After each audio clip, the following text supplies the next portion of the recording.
Welcome to Taoists. The purpose of this recording is for educational and entertainment purposes only. None of this is financial advice.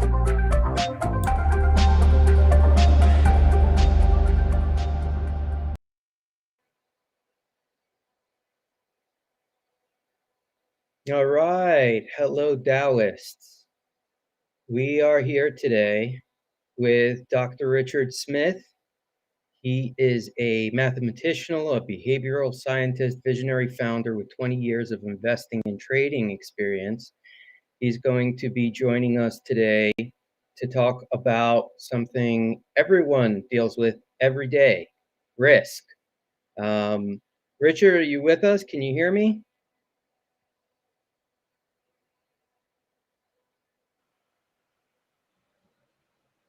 There he is. Hello. Do we have contact? Hello. Can you hear me? All I right. can hear you. Yes. Excellent. Sounds good. Great. The universe is aligned. I just gave everyone an intro on you as a mathematician, a behavioral scientist, a founder with 20 years of investing and trading experience. I hope that's still accurate. That covers a lot of good ground. I'd say that covers a lot of the past 30 years. Excellent. Well, one thing I was interested in seeing was that, like me, you are a product of the SUNY system, the State University of New York. That's true. I went to Stony Brook. Okay. Yeah. Well, I started out in the University of California system. I studied math at Berkeley there, and then I got my PhD, in a field called systems science. And systems science is a field in which you are trying to develop, ways to solve problems and ways to think about things in a little more holistic way, a little less reductionistic way, right? And look at the systems as a whole instead of always trying to break everything down into parts. And so there's only 2 system science PhDs in the country, and one of them is in SUNY Binghamton at the Watson School of Engineering there. So yeah, I spent a few years in the cold lake snow area of Binghamton, New York. Very nice. It was good. Well, I guess you got the best of both coasts. Now you're working on something called RiskSmith. Can you tell us a little bit about what that is? Absolutely. So my PhD was in, the topic was decision making under uncertainty, right? So how do we make decisions using math, using computers, using algorithms, especially when we really don't know what the outcome is exactly going to be, right? When we can't get to one answer. And so that's what I worked on in grad school. And then I got my PhD in 2000, and in 1999 I was killing it in the stock market during the dot-com boom, and I was up 300 or 400% at one point. And then March of 2000 hit. I ended up getting my PhD in June of 2000 and getting married in June of 2000. So 2000 was a big year, and I gave back all of my gains. And that started a lifelong fascination with investing. But really, investing is one of the ultimate areas where we are faced with, fundamental uncertainty, but also with a lot of data, right? So it's an incredible area to explore in terms of decision-making under uncertainty using data and algorithms and computers, et cetera. So that started me down the road of really getting interested in investing. I ended up developing some software along the way that had 30,000 customers tracking $20 billion of their own assets on the platform, and did that for about 15 years, exited that business in early 2020. And now I'm building some new financial technology under the RiskSmith brand right now. And what it's really about is helping people, especially us, the lay people, not financial professionals, to be able to leverage the tools of professional risk management in our investing and trading decision makings. I think it's even more broader than that, and that's what I look forward to really getting into you this evening about. But I think that risk management is something that's really very poorly understood. There's a lot of risk illiteracy, even amongst educated people, and yet it's an incredibly powerful set of tools that no professional would ever be without, and yet it's completely absent in the public dialogue for the most part. So I'm out to change that, and to make it more accessible through great technology, great design, but also through great education that I think kind of reframes and repackages the value that risk management can bring to all of us. And I think it has some really interesting overlaps with DeFi. Yeah. So you call this democratizing risk management, right? Well, I Yeah. mean, we're democratizing a lot of things Right. with It's a popular blockchain word these these days, days. right? Yeah, it Yeah. is. It's definitely a catchphrase. But what does democratizing risk management mean to you? Does that mean Well, spreading the risk it, across a lot of people, or is it no, it means educating the public about it and getting these tools into the hands of the public so that the public can use risk management more effectively and not be so right now. I believe that risk management has essentially been weaponized against the public by the risk literate financial world. And so this is something we can get into, but after 15, 20 years of helping literally tens of thousands of investors, studying thousands of portfolios, back-tested portfolios of real individual decision makers, what I learned is that the biggest obstacle to successfully participating in capital markets is that we're constantly taking on risks that we're not comfortable with and that end up putting us in kind of a reactive relationship with the markets. And it, it's very destabilizing for us. And I think a lot of that is done more or less intentionally by other players in the markets who know, hey, if we create this kind of pattern in the markets, it's really going to, throw a lot of weak hands off their game, so to speak, and it's going to cause them to be reactive and unstable, and then we can take their money. So, right? that's one of the aspects of the markets, right? So, Yeah, right. So it sounds like what you're saying is that those who understand risk and those who absolutely. know how to manage risk Yes. are at an advantage in this Yes. game. Absolutely. And it's Yeah, not that hard, right. especially with technology and design today that allow us to, you know, um, use technologies and tools that we couldn't use before, even if we don't know all the math behind them, right?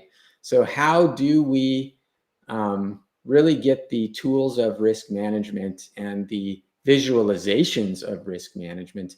I don't like the term risk management as much as I like the term risk design. I think risk design, and this is a good example, Igor, of how I'm repackaging the message here of, risk management sounds sort of, like risk is a bad thing that you have to manage, right? That's how most people think of it. I don't think of Hmm. risk as a bad thing at all. I think of risk as a super positive thing. And it's fundamental to our economy, fundamental to our lives, inescapable. And what we can do is we can start designing risk, right? We can start designing risk to work for us and to meet our needs and to be aligned with our own, risk tolerance and place that we are in life and, our capital that's available to us, et cetera, et cetera. So that is a good, I Yeah. think, way of thinking about it. We can design risk. Yeah, And I definitely that's yeah, what I'd I'm agree that hoping there's a to do. stigma, right? There's a stigma Absolutely. around the word risk, but those that are financially literate realize that risk is something you deal with every day. Every financial decision you make has some sort of element of risk, and the upside of that is reward, of course. Do you see Absolutely. those as like, the yin and the yang of investing? Yes. Just a quick funny story around risk and the stigma of it, right? Like I was telling my mom what I named my new company. I said, I named it RiskSmith. And she said, Risk? RISK? Why would you name it that? Risk isn't a good thing. It's just one letter off from your name. I mean, Right. And but that is the way most people think about it, you know. And part of the confusion is that risk means different things, right? In one sense, risk, in the sort of common use language, what we mean by risk is something bad happening, right? So like losing money is a bad thing, right? But when it comes to financial decision making, risk is more about kind of the spread of possible outcomes, right? Some things like investing in bonds have a tighter, range of possible outcomes, whereas investing in altcoins have a wider range of possible outcomes. So that you can quantify that risk. It's not the same thing as saying, you're going to have a bad outcome, because ultimately what risk design is about is kind of managing the distribution of risk in an optimal way so that you can convert that risk into reward. We are out for reward. It is about reward in the end, but there you don't can't get be reward if you don't take risk. Right? That is the Right. fundamental law of the markets, right? And really, if you think about it, that's why the markets exist, right? Companies go public, or people raise money for tokens because they want to spread the risk around. And those with capital can take a part of that risk and earn a reward in exchange for taking on some of that risk. That's the definition of markets, right? That's the definition of capitalism. So we have to learn to manage and design risk in an optimal way so that we can convert that risk to reward. That's the job of any investor, any trader, to take smart risks that have the best chance of converting to rewards. Right. Well, that's certainly the definition of investing. And a lot of people don't necessarily realize that this is why venture capitalists, have the potential to make such high returns, is because they take such high risk. Absolutely. The amount of money that they put into a startup company at the inception or at a very early stage obviously comes with a lot of risk. And so anytime you, I think, negotiate any kind of business deal or really anything, you have to take into account the counterparty's risk. But Yeah. it sounds like in the space of crypto specifically, there is an imbalance. I mean, if you think about specifically some of the more traditional cryptocurrencies, if we can call them that, Bitcoin, maybe even Ethereum to some degree, there's a lot of institutional investment there that really knows a lot more about how the market works and fluctuates than the conventional investor, the individual who's just getting started in this space. Is this something that you think RiskSmith could help change? The idea or the imbalance of the whales in the marketplace that realize that there's a cycle to this, and they're just going to play off of anyone who jumps in at a specific peak media cycles. Yes, absolutely. Because what it's really about is having accurate expectations about what the range of possible outcomes is and investing accordingly. So going back to venture capital for a minute, just as an example, because I think this is a really illustrative example. Like venture capital companies, they tell you right up, if you're going to invest with them, that your money is going to be locked up for 10 years, right? And they tell you we're going to be investing in very speculative companies And we expect, 8 of them to go to 0 and 2 of them, to go to 1,000% or higher, right? So that's very clear expectations that allows them to then successfully, put their attention and put their capital into these speculative swing for the fences opportunities, because they're honest about what kind of risk they're dealing with up front, right? So meanwhile, the average individual who's learning about Bitcoin today, right, is getting caught up and hammered really with FOMO, right? Like, hey, if you don't get in now, man, this thing's going to $1 million and you're going to be left behind. Hey, it might become the next reserve currency of the world. So if you don't get in now and the dollar goes, to 0, man, you're going to be left behind. So, that is an example of FOMO. That's a narrative I've heard plenty of times. I don't think I'm just making it up. And what it does is it creates a lot of anxiety, and it draws people into a relationship with Bitcoin that is not realistic about the range of possible outcomes for Bitcoin. The first thing I tell people that want to invest in Bitcoin is that, anything that you might put in Bitcoin, you need to be perfectly fine with it falling by 50%, in a matter of weeks, and that being okay, right? So that's happened in the history of Bitcoin. It's fallen 80 or 90%, right? It could happen again. It's happened. There's been a few cycles of that in the life of Bitcoin already. So that is about having accurate expectations about the possible range of future outcomes, right?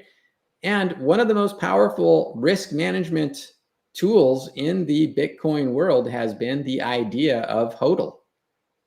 Hold on for dear life, never sell, right? Yeah. That has made more, people wealthy that never would have gotten wealthy in, a regular relationship with the markets, because of hodling, which basically says, it's going to go down 50, 80, 90%. It's going to go up 1,000%. Whatever happens, I'm okay. Right? Yeah. Well, And it now sounds like, look how that's worked out. yeah, it sounds like you're saying that, FOMO is not an investment strategy. Oh, And it's not. It's a it's marketing not, strategy. so it's not like FOMO equals this is going to go to the moon, which is blowing a lot of people's minds right now, to Right. let you know. Right. Absolutely. But I think that's a very good point, and ultimately, you know, the ecosystem, I think, exists to somewhat disrupt the traditional paradigms of uh, stock exchanges and institutional investments and Yeah. investment banks and things like that the blockchain allows us to kind of um, replace with something more modern. But many of these similar types of tropes exist from that era. Isn't it? Aren't these just carryovers? The whales, the short sellers, right? Isn't this just kind of rehashed from the past? Absolutely. And there's a lot of Wall Street that's moved over to the crypto space, and a lot of the same, approaches to profiting in a speculation are being applied today, as have been applied for, I don't know, couple hundred years in any speculative market. So, and there's a lot of institutional interest in Bitcoin. I don't know if you've come across Ben Hunt and his Epsilon theory website and blog, but great insights there from a very seasoned financial professional. And, he talks about Bitcoin and Bitcoin, so a lot of exchanges are making money off of Bitcoin today, right? ETFs, Chicago Board of Trade, or CME Group. I'm not sure which one runs the futures markets, but there is a lot of money to be made in creating churn in Bitcoin, right? Right. And in altcoins, right? And I personally hate that churn model. I hate that aspect of markets. I wish that it were less, prominent than it is. But really, in the end, Igor, that's on us. We get to decide if we're going to be part of the churn or not, right? And if you want to be a trader, if you want to day trade Bitcoin and you want to get in there and duke it out with, the heavy hitters, be my guest, But for the average person, getting in and getting caught up in that cycle of, fear and greed, it's not going to work. So I always say, look, I think it's great to hold a little Bitcoin, buy some Ethereum. If you want to get into altcoins and you're willing to do the research, and spend the time learning about them, more power to you, but make sure that whatever you do, you basically can, be okay if this goes to zero. Right? Yeah, well, this is where we as consumers really have the power to disrupt. Absolutely. Thinking And about that's why I'm the interested in DAOs. Yeah, right, exactly. And Wall Street Bets on Reddit, how they took down the short sellers. I mean, this is what the community has the power to do as a decentralized autonomous organization, right? So our DAOs, I mean, we have certain philosophies and certain ideals that we try and follow, and one of those is data sovereignty, is giving people sovereignty over their own information. How does this play into risk? I'm glad you asked, because where it leads me to is talking about, for example, Robinhood, right? So I know Robinhood has been an incredible entry point for many new people to get interested in the markets, and kudos to them for pulling that off. What troubles me, though, is that by giving free trades, somebody's paying for those trades, and who's paying for them are the wholesale market makers like Citadel Securities and Virtu Financial. Okay, so they are in between Robinhood and the stock exchange, right? They're wholesale market makers, and they pay Robinhood to execute the trades of Robinhood's users, right? I don't call them customers, because Robinhood is pursuing the user as product business model out of Silicon Valley, right? That's the Facebook model. That's the Google model. We don't pay them fees. We don't subscribe to their services. We are users and we're the product, right? In Facebook, we're the product to be have our behavior modified so that it best profits Facebook's customers, which are their advertisers. And with Robinhood, the users are the product, and Robinhood is selling their users' data to wholesale market makers who are highly risk literate. Okay. So they're actually doing something that is called risk warehousing. So the market makers are getting a picture of the market through seeing all of this order flow. They're getting a picture of the market, and they're making bets based on the picture of the market of what all the other market participants are doing. So they have now, because of their access to data that the Robinhood users don't realize they're giving away for free, those centralized institutions that have much better data and much better analytics, much better risk literacy, much higher computing power, more PhDs, they're using that data to have an advantage over those of us who don't have all of that power and analytics and data, right? So this is what I see going on across the entire digital economy today, right? You have all of these powerful corporations that know the value of data, that are able to see things about us that we can't even see about ourselves, and that are using that to, with risk management. Because look, Igor, the entire digital world, okay, is statistical. It is statistics, right? Things get converted to bits. bits get, put into databases, and we run analytics and get statistics on that data. And then, we make decisions based on those statistics and analytics, and we manage risk. Okay. That's what's going on. And look, artificial intelligence is statistics. Machine learning is statistics. So they're using risk management. And because we are risk illiterate, we don't realize, when we're taking risks that we're not prepared to take, or when we're not taking enough risk to earn the reward that we need. So this is what I see going on in the entire digital economy, is that the centralized institutions know the value of the data. They collect that data under all these terms and conditions that we can't even make sense of, right?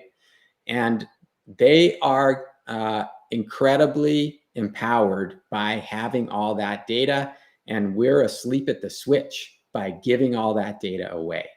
So I think that we need to level the playing field here. We need to be in control of our own data. We need to realize the value of our own data for our own decision making, right? Because I see the digital world as kind of a parallel universe. Okay.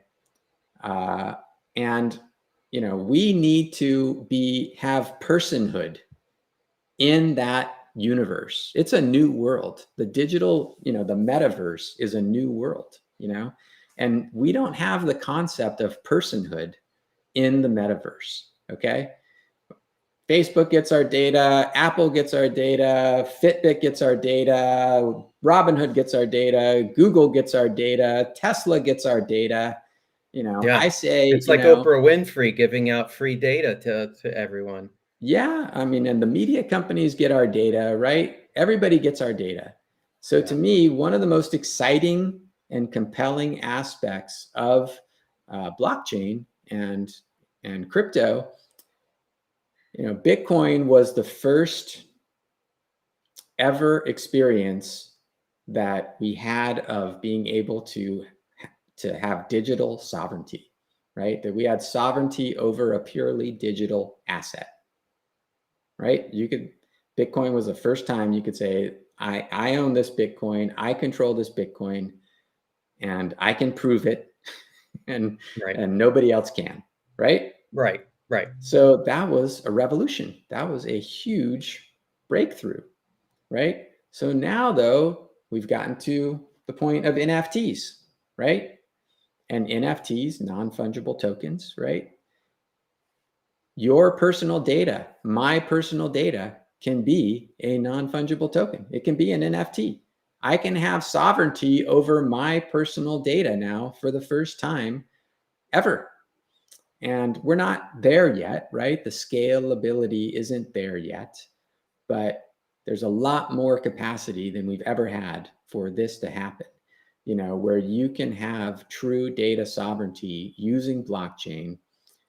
And I think that's a really powerful opportunity to level the playing field more between, the individuals out at the edges of the network and the centralized powers that up until now have completely dominated, developed unprecedented wealth and power.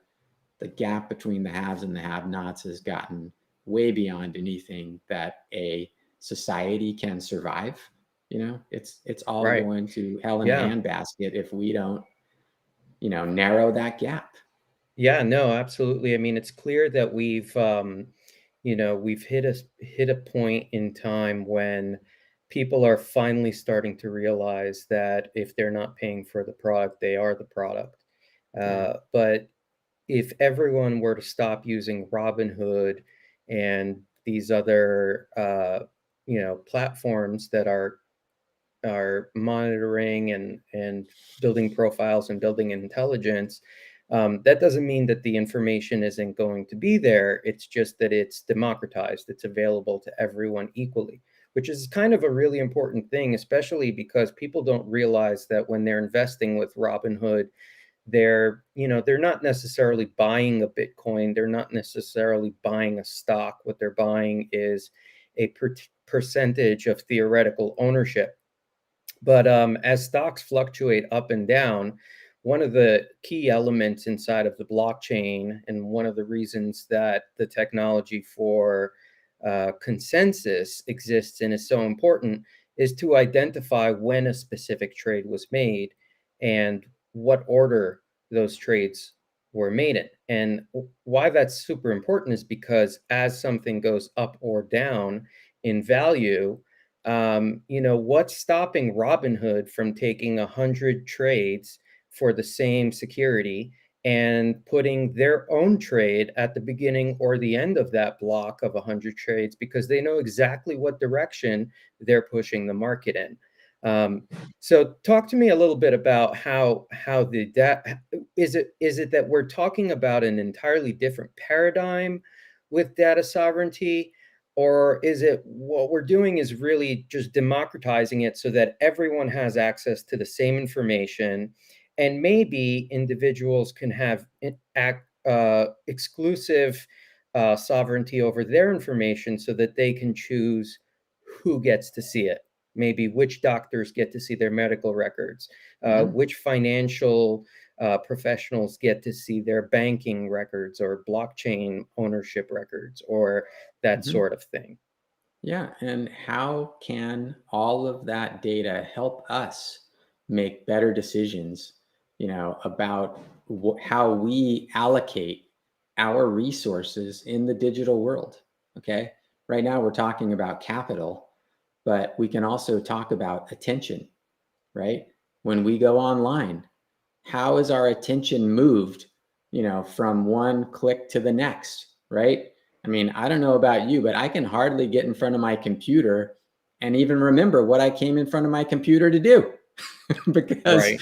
almost instantly I'm taken off on something that, I wasn't planning to do when I fired up my computer, and unlocked it, right? Yep. So we need to be more in control of how we allocate our resources. We need to be more in control of how we allocate our capital. We need to be more in control of how we allocate our attention.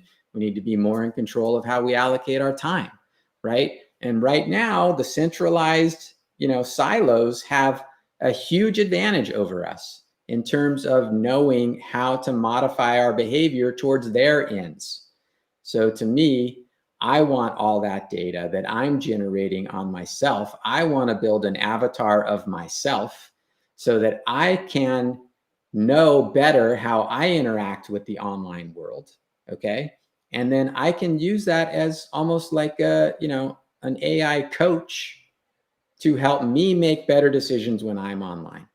And this Right. is true in investing. Okay. So, for a while, I was a big enthusiast of a wearable called Whoop. I don't know if you ever came across Whoop, WHOOP. They measure heart rate variability and through a kind of Apple Watch type wearable. And they give you a great user experience around what they call strain and recovery. Okay.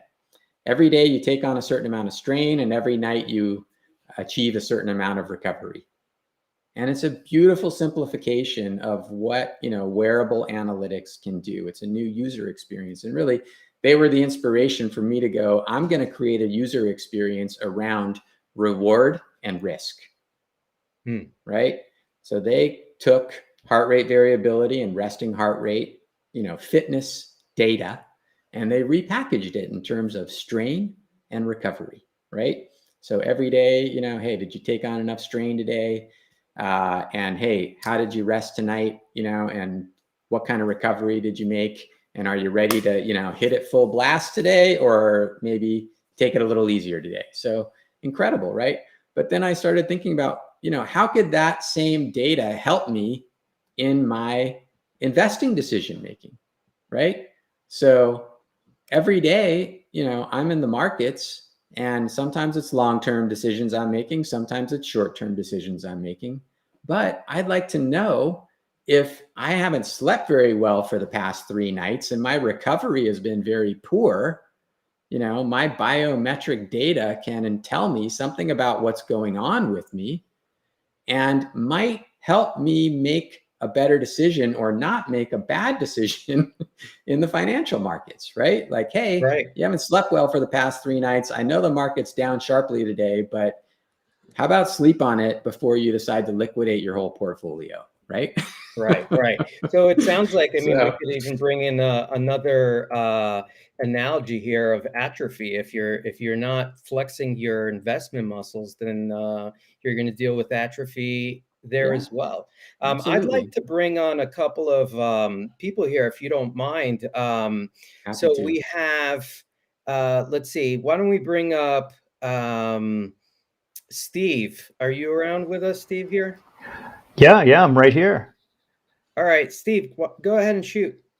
Yeah, Richard, great to hear, what you're all about and what you've been doing. It sounds fantastic.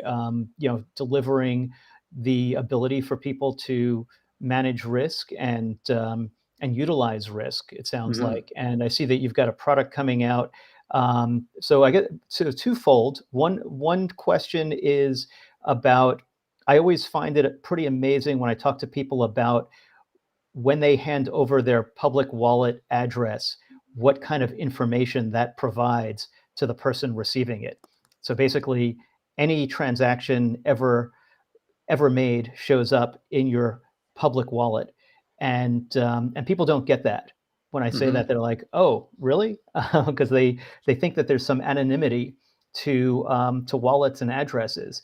And I heard Right. you talking about providing ownership of that data. So I'm curious how that works, and then also curious about what level that who can benefit from what you're doing, what level of crypto holdings or financial holdings would you say it's most applicable for?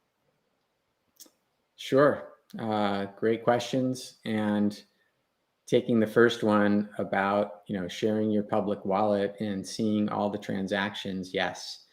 Uh, so we do need new technology that allows users to have more control over which of that data they want to share and which they don't.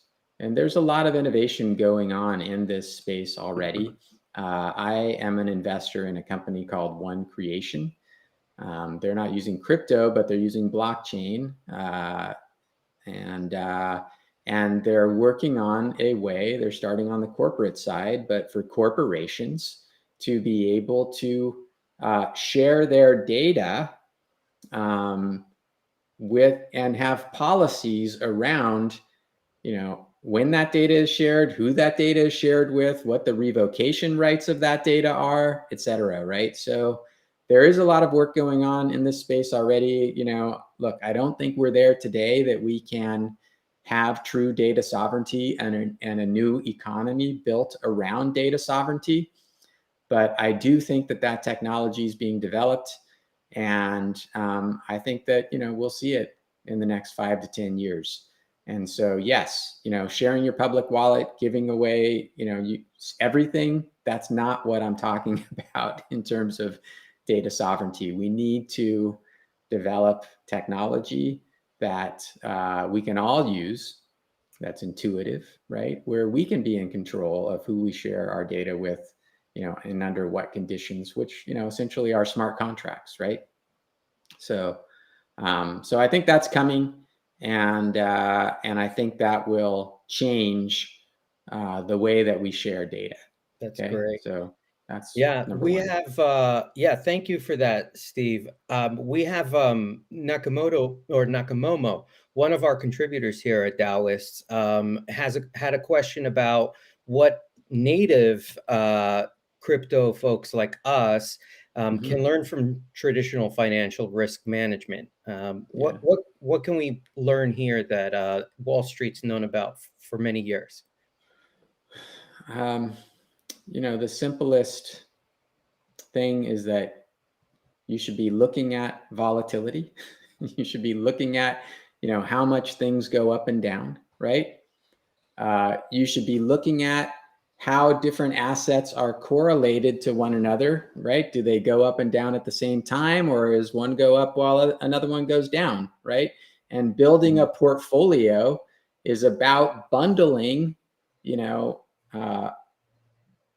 ideally uncorrelated assets. And when you get what Ray Dalio called the Holy Grail portfolio of 15 to 20 good uncorrelated investments, right? That can really, bring your risk, which is, it's not so wild anymore. You can narrow it, okay?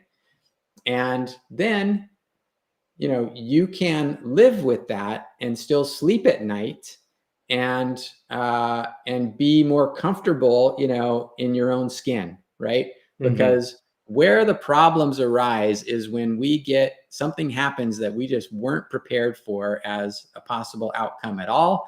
And then we end up making a reactive decision, right? So look, Ethereum, Bitcoin is actually calmed down a fair bit over the years. Ethereum is still regularly up or down 5% in a day, and that's just, the price of entry for being in Ethereum. Every day you put $1,000 in Ethereum, every day you're going to be up or down by $50, right?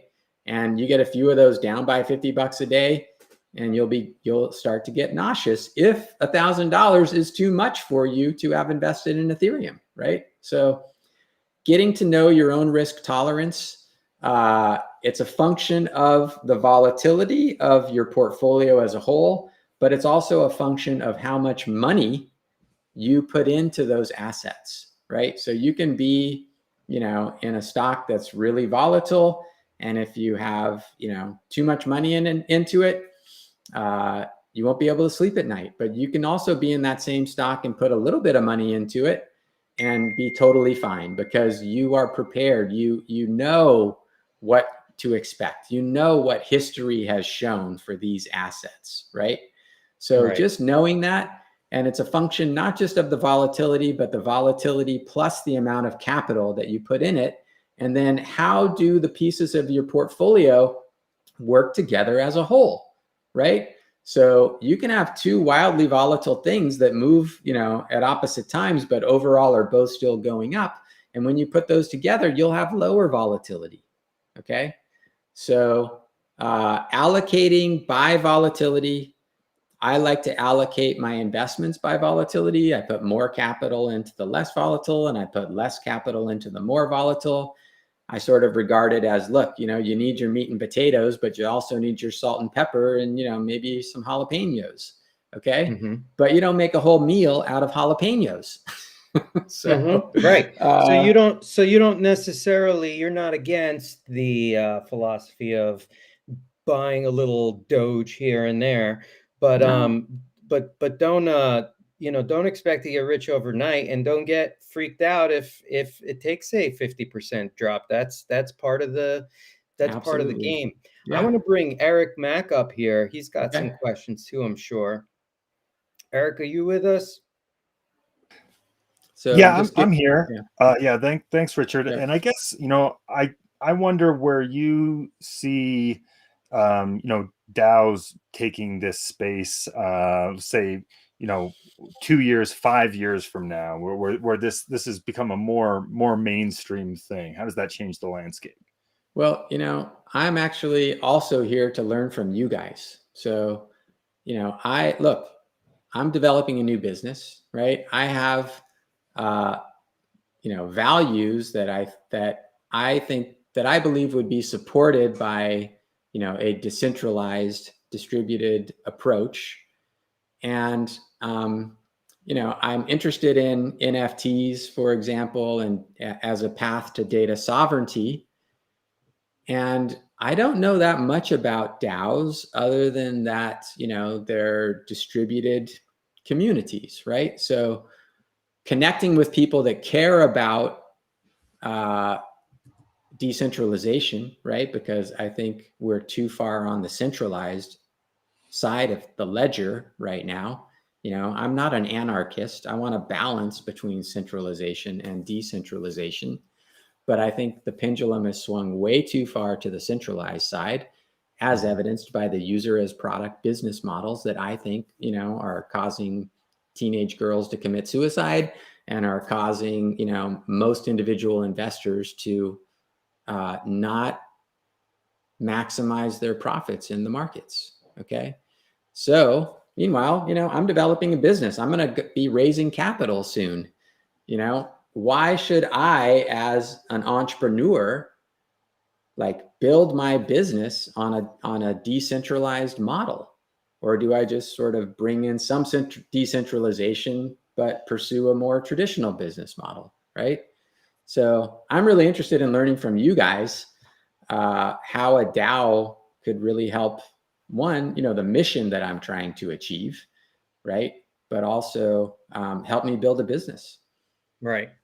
That's great. Well, that's the kind of the key to our community is community, right? So it's helping each other out and answering questions like this. A lot of the time it comes down to, what's your marketing vehicle and what's your incentivization structure? Because if it's truly for the benefit of the people, then, people will hop on board and take part in that fight for you. So if folks do want to learn more or get involved with what you're doing, maybe at some point there will be some sort of tokenization, maybe there will be some sort of airdrop, who knows? But for now, they can go to drrichardsmith.com. That's drrichardsmith.com, correct? Any other places you'd like to send people? And also RiskSmith.com. That's where we're developing the financial technology. We have a wait list there that you can get on and stay in touch with us. And as soon as we're ready to let more people in, we've got some beta users right now, and we're letting people in, slowly, and hopefully more quickly in early next year. So both those places, you can check it out. Love to learn more about, I am thinking a lot about tokenization, for example, and how can I, possibly have a tokenomics around portfolio construction and risk design, right? And have a community, and also even in investment selection, right? How do we, I think we all share a lot of common values, right? And I personally don't want to invest in Facebook. I don't want to invest in Robinhood. I don't want to invest in really, any of the big FANG stocks right now. I don't want to invest in Netflix, Google, because I don't trust them, right? Right. And look, we individually, we don't have the capital that, the big whales have, but collectively we have a tremendous amount of capital. Individuals control the majority of the capital in the world. Collectively, right? We just turn it over to some other. We can certainly, move the needle. I think, and index funds. I hate index funds. It's you talk about herd, mentality, right? Right. So right. Exactly. I believe that investing should be about influencing the future. Right. I agree. And, well, so that's another area I'm really interested in. Yep. Right down there. Let's see that right down there. It's Daoists.xyz. That's where I recommend you go, Richard, and anyone else interested in learning about DAOs and Taoism, a growing resource base and answers to questions about tokenomics, and does it make sense to tokenize, and when does it make sense to tokenize? That's one of the key, I think, elements that comes into a model where you're trying to incentivize a community, is that it's kind of a chicken and egg situation, in that you probably want to establish a community before you reach out and branch out to allow people to join that community, because nobody wants to join, a community that doesn't exist. Yet at the same time, you need to open the doors to allow people in and to take part in things. And so you don't want to tokenize too early, because you don't have necessarily enough value to incentivize. So, and all of this is being developed on the fly, where at the very early stages. There's a lot more to come on Daoists.xyz. But if you're part of the community, you join our Discord.